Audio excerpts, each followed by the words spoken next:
leg. Okay? But in the pons, the face would go out as corticobulbar. It would decussate into the contralateral pons to become what? To become your what? Yan. Shopping. Okay. Food shopping. To become your corticobulbar. Okay? So it would decussate in the pons to become your corticobulbar or corticonuclear pathway, and it would contribute to facial muscles. Okay? Cranial nerve, 5, 7. It would also give out some fibers to cranial nerve, 9, 10, 11, and 12. Okay? But the more important is that it gives out major fibers to cranial nerve 5 and 7. This is through the nucleus ambiguous, but you don't need to know that much. Okay? So now, we're left with the face and then arm and the leg. Okay? Your arm and the leg in your medullary pyramids. Your medullary pyramids is also called the great decussation. Okay? The great decussation nucleus. Decussation, sorry. Okay. Such that your corticospinal will decussate in your medullary pyramids. Okay? So it would maintain, so again, the arm and the leg is here. But in the cord, it would go to the lateral, diba? This is the major pathways, major motor. It would decussate. So from the right, it would go to the left spinal cord. This is your corticospinal tract. In here, your arm is medial. It would go to the medial also, arm and leg. That's the somatotopic organization in your lateral corticospinal tract. Gets? So far, so good? Okay. So, okay. Where is the anterior corticospinal tract? The lateral corticospinal tract is 80 to 90% of the corticospinal tract and would decussate in the medullary pyramids. So, it would decussate in the medullary pyramids, but 10 to 20% of the anterior corticospinal tract will not decussate in the medullary pyramids, but it would decussate within the spinal cord, such that when it goes to your anterior corticospinal tract, it's still decussated. Okay? It would decussate not in the pyramids, but it would decussate within the spinal cord as corticospinal tract. So, your lateral corticospinal tract subserves your distal muscles for fine motor movements. Okay? Your anterior corticospinal tract would subserve the proximal muscles for gross movement. So far, so good? Okay. So, arm and leg. So, distal, fine, proximal, gross. This is important. In your, so again, from there, from the corticospinal tract, it would go to the anterior or posterior horn.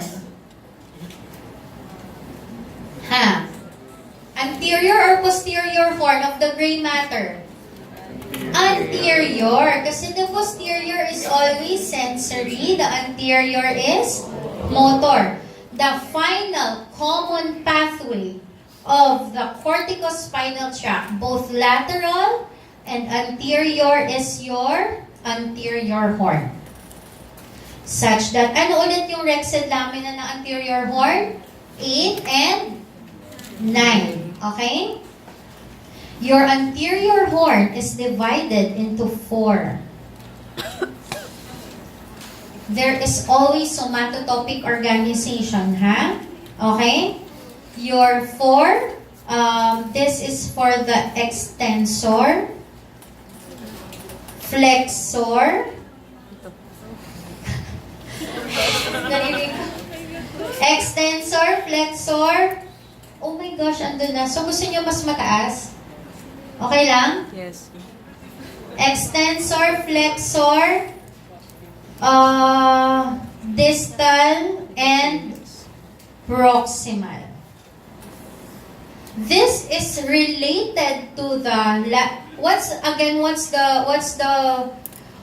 the function of the lateral corticospinal tract? Distal and fine, 'di ba?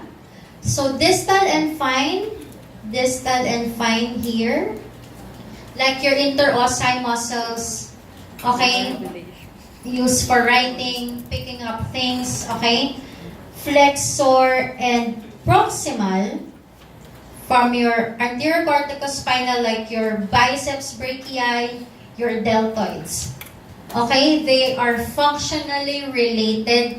They are functionally contiguous with each other.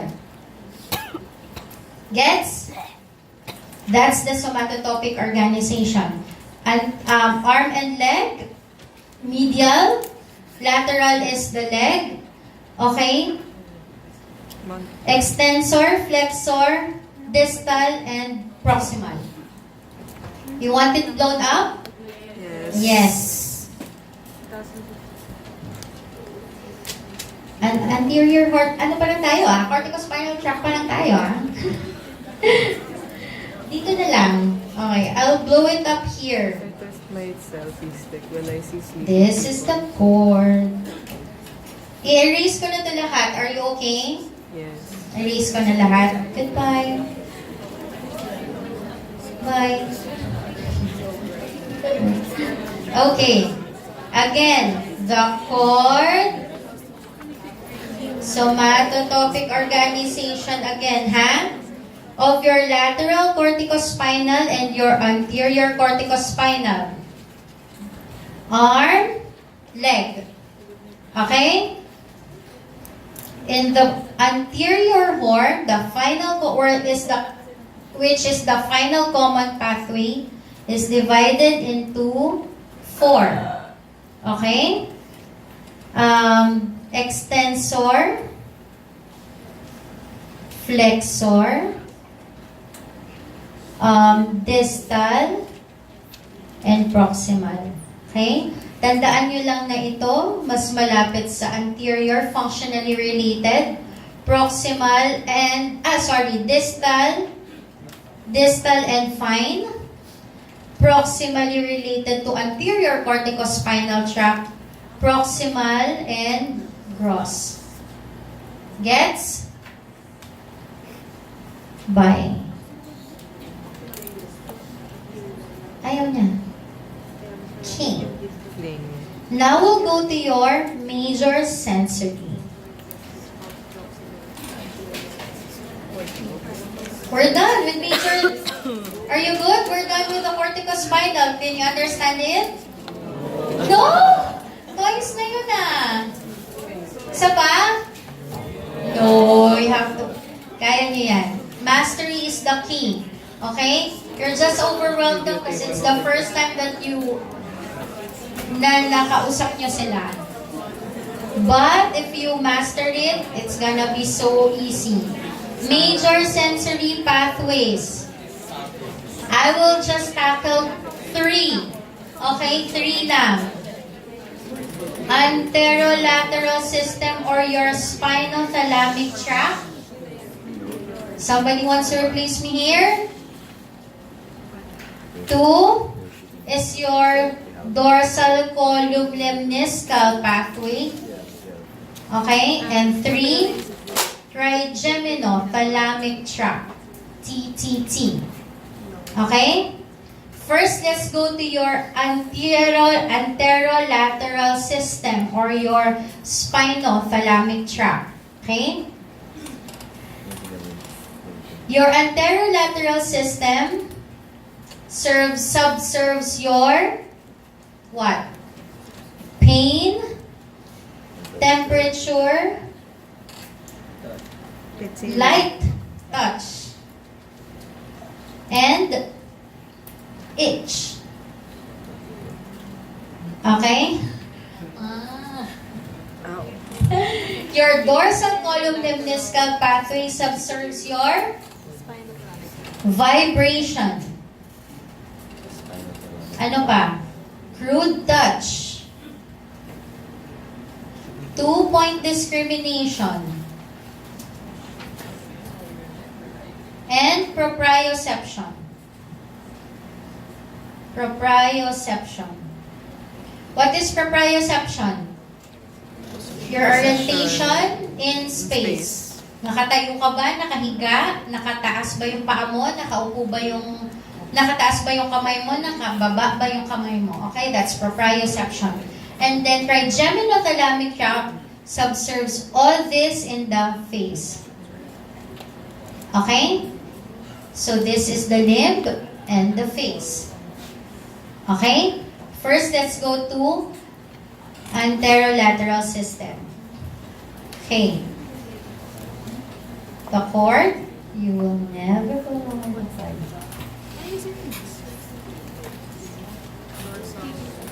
Okay.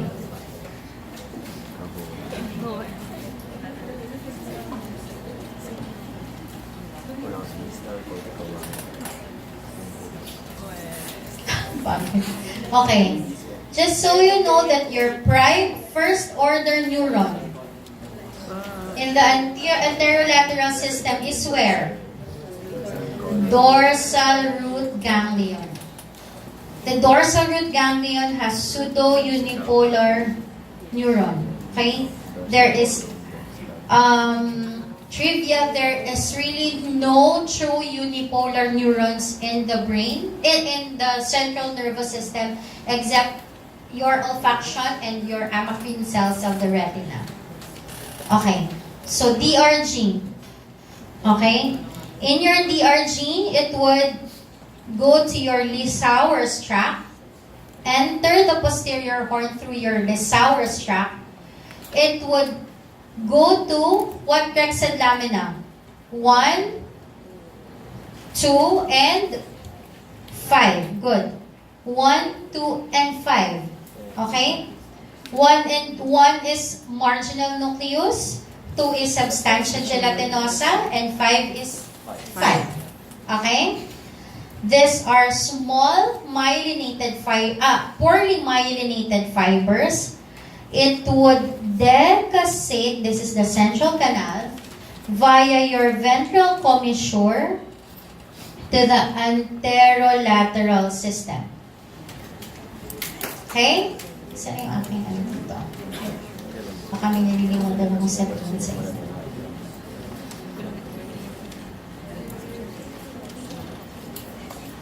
Okay? Anterolateral system. So it would decussate. This is the ventral commissure. I'm sorry. Such that your what do you call this? Your anterolateral system would ascend 2 to 3 levels, would decussate 2 to 3 levels above its point of entry. For instance, example, it would enter at T6. Where would it decussate?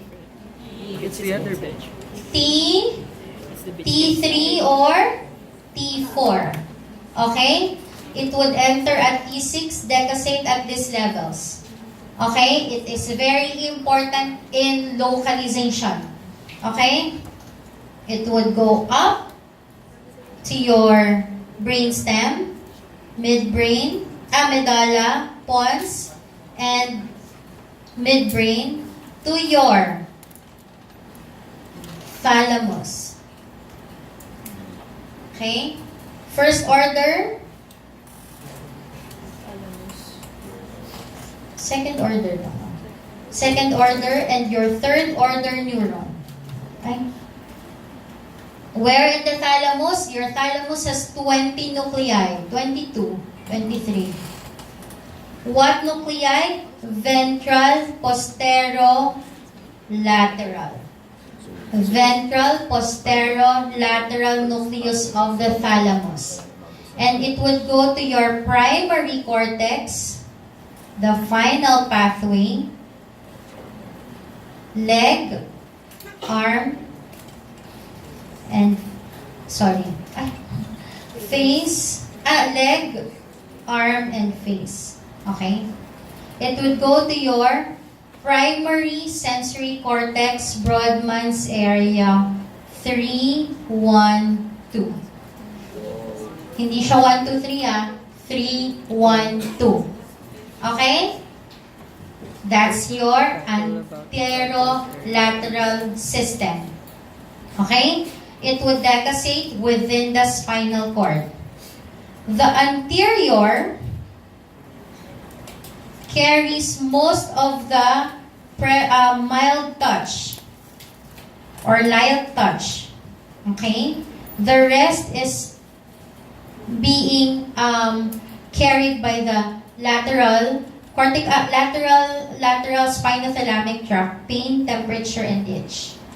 Okay? But it would go up as one, kaya anterolateral kami.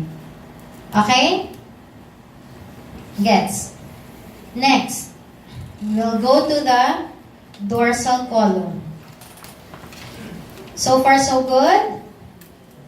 Okay. Good. I will not erase this one because it's I will just ito na lang. Okay. Your dorsal column lemniscal pathway, the first order neuron is also in the DRG,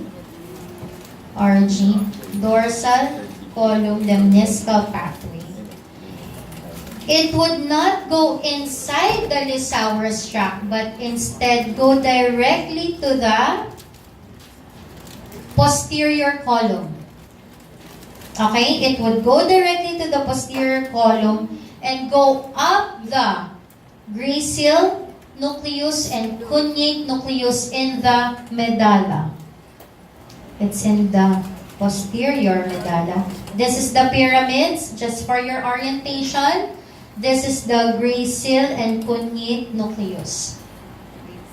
This is the gracile nucleus and cuneate nucleus. Okay?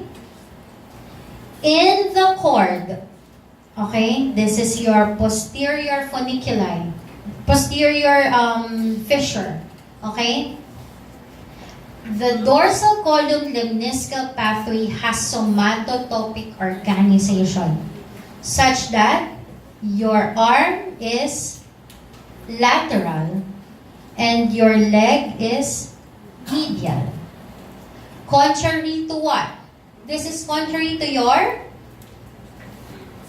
CST, which is the arm and the leg.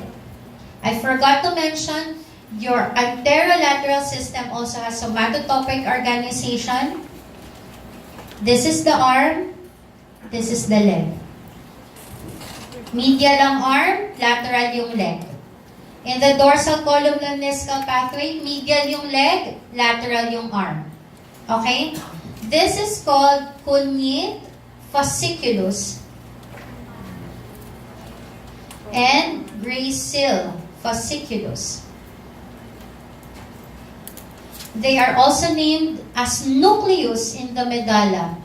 In the medulla, they will decussate. So there is orientational shifting again. Okay? They would decussate here in the medulla through your internal arcuate fasciculus. Okay? It would go up to the contralateral thalamus via your medial lemniscus. Okay? So this is the first order. Your second order neuron is your gracile and cuneate. The shifting will happen such that the arm would be more medial and the leg would be more proximal. More lateral. Okay? So may shift yan dito. Orientational switch. Here. Gets? Sorry. There is no other way. Okay? Such that it would go to your contralateral ventroposterolateral nucleus. It's still in the VPL. So that's your third order neuron of the dorsal column lemniscal pathway. So far, so good? Okay? Now, let's go to your trigeminothalamic tract. I need to erase this thing because it's quite toxic. I'm going to erase everything, ha? Sorry, I forgot. The cuneate and the leg, cuneate nucleus, cuneate fasciculus with carry fibers coming from, why? Sorry. Cuneate fasciculus would carry fibers T6 above, and your gracile fasciculus would carry fibers T6 below. Okay? So, kaya upper limb and lower limb. Okay? T6 is the cut-off. Okay? Okay. Hinga muna.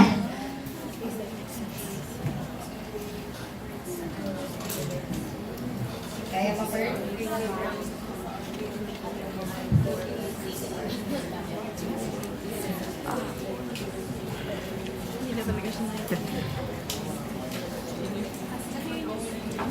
Sa exam, magpapadrawing ako. Bonus, 10 points.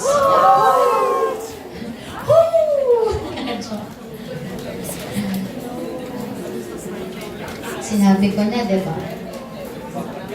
Ano po yung papa? Ano po yung papa drawing? Secret. Siyempre, grabe na yun pag sinabi ko na yung papadrawing, di ba? Okay. Now, let's go to your trigeminothalamic tract. Okay? The last major sensory fiber. This is the face. Okay? Face. Lips. And the face. Okay.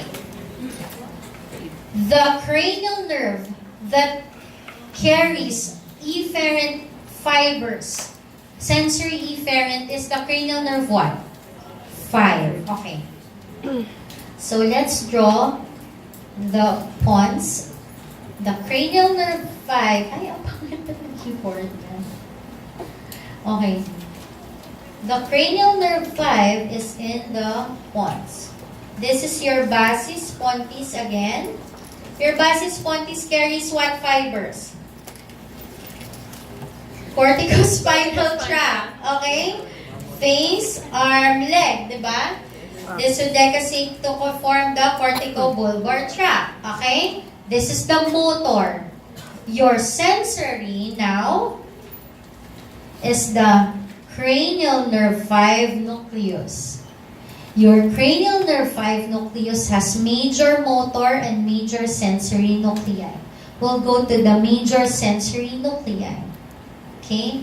The motor is median, MM. The sensory is lateral. So, principal, it's called principal sensory nuclei. Okay?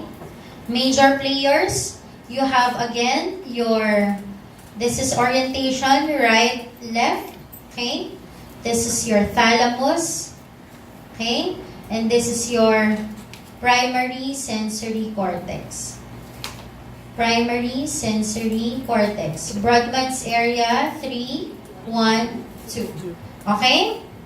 So, from your cranial nerve 5, ophthalmic division, cranial nerve 5, 1, maxillary division, and your mandibular division. Okay? The Gasserian ganglion, or the semilunar ganglion. So that's the ganglion of the cranial nerve 5 in the Meckel's cave. Okay? Large efferent fibers would go to your principal nucleus, go up to the contralateral thalamus via the anterior trigeminothalamic tract. Okay? Large efferent fibers. Okay? To your ventro-posterior-median nucleus. Yung kanina, for the ALS and the DCLP, what's the nucleus in the thalamus? VPL. Okay? Tandaan nyo lang, VPL limbs. Okay? VPM mukha. Okay? VPM mukha. Okay? So, ventro-posterior. What time is it? Okay. Okay. Ventro-posterior-median nucleus. Okay? Contralateral ventro-posterior-median nucleus and goes to your Brodmann's area 312. Okay? But your anterior trigeminothalamic tract has a very important fibers coming from the spinal trigeminal nucleus. Trigeminal. This is a subnuclei of the cranial nerve 5. The cranial nerve 5 has 4 subnuclei. It has mesencephalic nucleus, principal sensory, principal motor, and the principal trigeminal nucleus. Huwag nyo nang intindihin yung mesencephalic, okay? Okay, let's go to spinal trigeminal nucleus. So, if the principal sensory nucleus carries large sensory, like what? Crude touch, 2-point discrimination, proprioception. Vibration is observed by the mesencephalic nucleus in the face. Okay? Here, large sensory, crude touch, 2-point discrimination. Okay? So, the spinal trigeminal nucleus is like the ALS in the face. Pain, temperature, light touch, and itch. The spinal nucleus has 3 divisions. Kaya pa? Oralis, interpolaris, and your caudalis. Okay. Oralis is in the pons. Interpolaris spans your pons to the upper medulla. Interpolaris. And your caudalis spans the upper medulla to the cervical cord until C2 to C4. I'm going to show you why it is very important. This area, the caudalis, has somatotopic organization such that, this is the face, the nose, imagine niyo na lang, the ear, okay? The caudalis in itself has onion skinning pattern of inner sensory innervation such that the face would go here, nose, eyes, ears. This is very important because in cases of syringomyelia, where there is central cord lumalaki yung central cord mo because there is expansion of the central cord because of the CSF inside, trapped inside, or in posterior circulation strokes.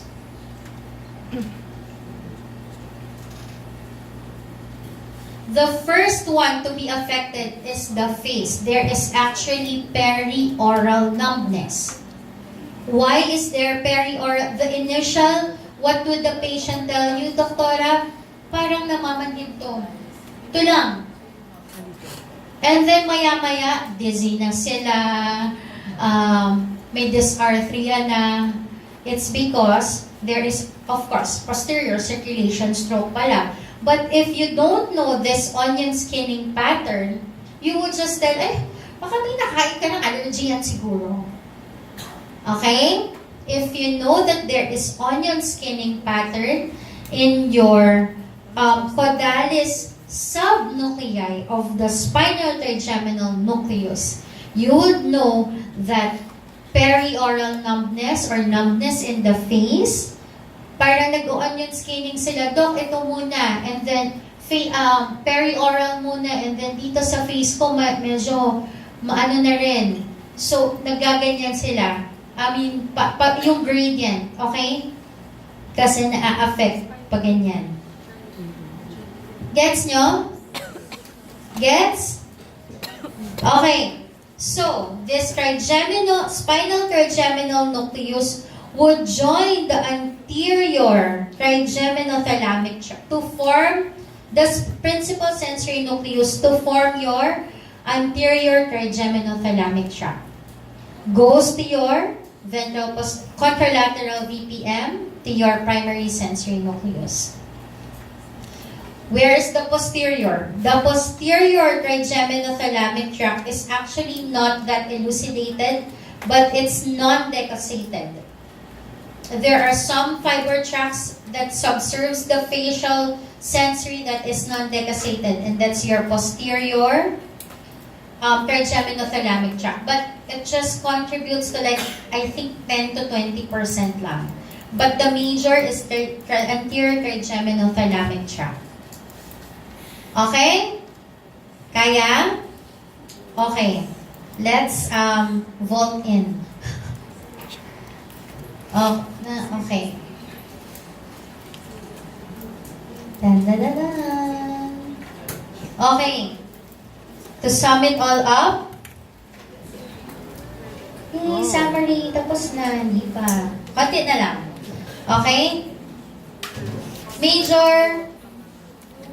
Major fiber tracts, major motor, corticospinal tract, where would it decussate?